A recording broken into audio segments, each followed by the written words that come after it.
रुक जाओ हनुमान, रुक जाओ।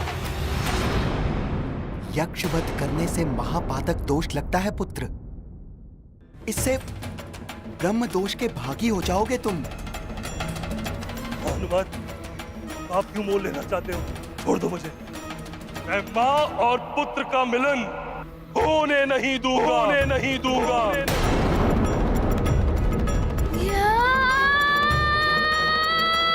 रुको।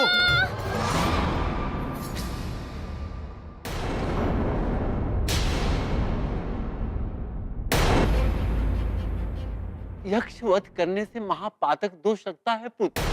इससे ब्रह्म दोष के भागी हो जाओगे तुम। हनुमान अबोध है, ब्रह्म दोष की गंभीरता से परिचित नहीं होगा। इसे महापातक से नहीं रोका तो अनर्थ हो जाएगा।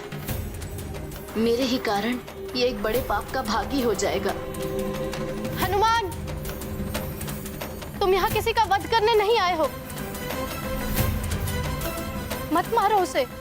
यदि यक्षवध का महापातक दोष तुम पर लग गया तो तुम अपनी माता को कैसे मुक्त कराओगे? कैसे ले जाओगे माँ को वापस? स्मरण करो अपनी माता को पुत्र, स्मरण करो।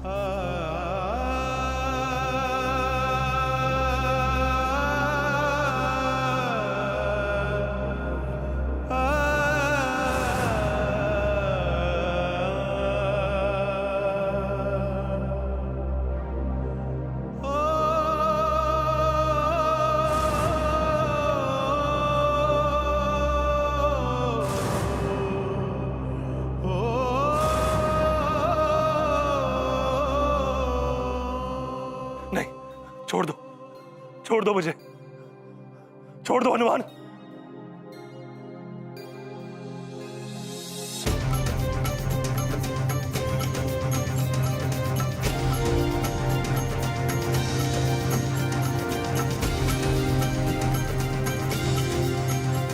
क्षमा, क्षमा हनुमान। ये गाथा महाबली हनुमत की, रुचिकर लीला राम भगत की। जय जय जय रघुनंदन राम, जय जय जय महाबली हनुमान।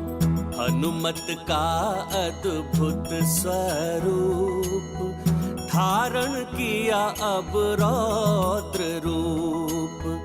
यक्षराज भयभीत हुआ, धरे हनुमत त्रिशूल और गदा। चरणों में गिर करता वंदन, यक्ष वीर हैं केसरी नंदन। शत्रु जिनके पार न पाए।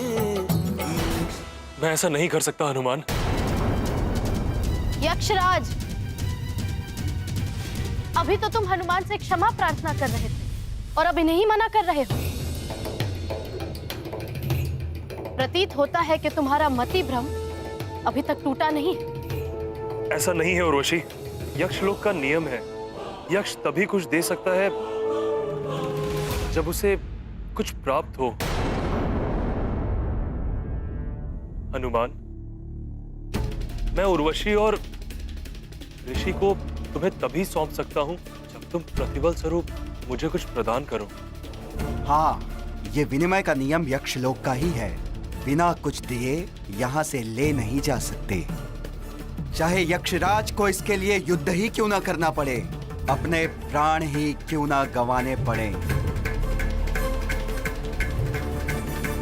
यक्षराज जी, मैं यहाँ किसी के प्राण हरने नहीं आया हूँ।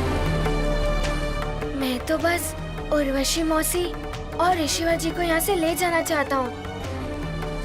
स्वर्ग के समय सीमा के अनुसार मेरे पास समय बहुत ही कम है। इनके प्रतिफल के रूप में आप मुझसे जो भी चाहें मांग लीजिए।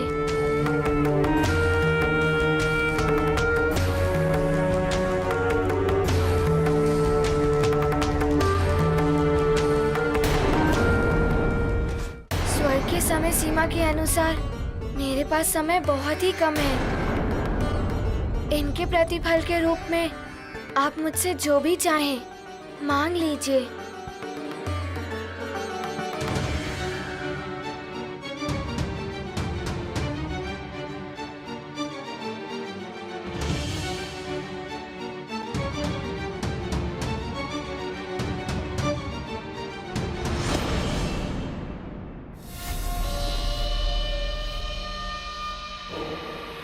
तुम्हारे पास ऐसी कोई भी मूल्यवान वस्तु दिखाई नहीं दे रही जो मैं तुमसे मांग सकूं। किंतु कुछ तो है तुम्हारे पास ऐसा जो अमूल्य है। यदि तुम दे सको तो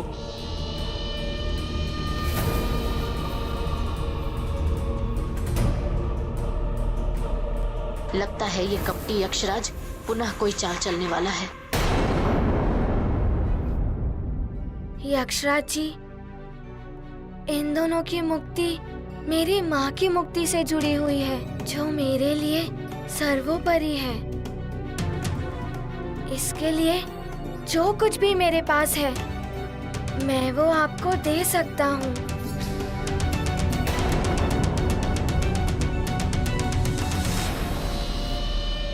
अब तक जितने भी दिव्य पुण्य तुमने अर्जित किए हैं या कहीं से भी तुम्हें प्राप्त हुए, वो समस्त पुण्य तुम मुझे दान के रूप में प्रदान कर।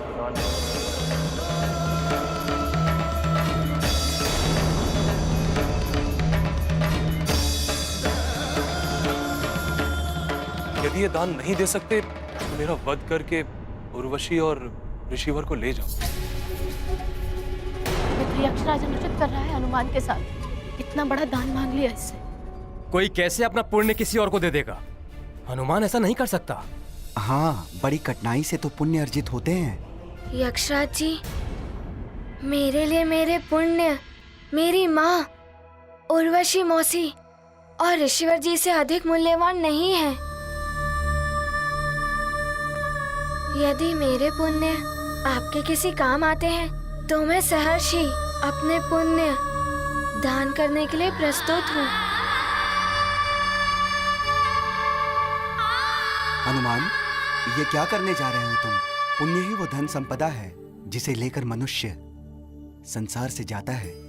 स्वयं की देह, माँ, पिता, पुत्र, पुत्री, बंधु, बांधव सब यहीं छूट जाते हैं। पुण्य अर्जन के अवसर बार बार नहीं आते पुत्र।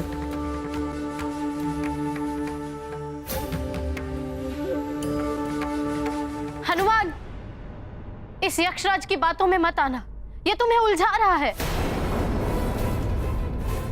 मैं विवश हूं हनुमान। तुमने मुझे परास्त तो कर ही दिया है। अब तुम चाहो तो उर्वशी और ऋषिवर को मेरा वध करके ले जा सकते हो।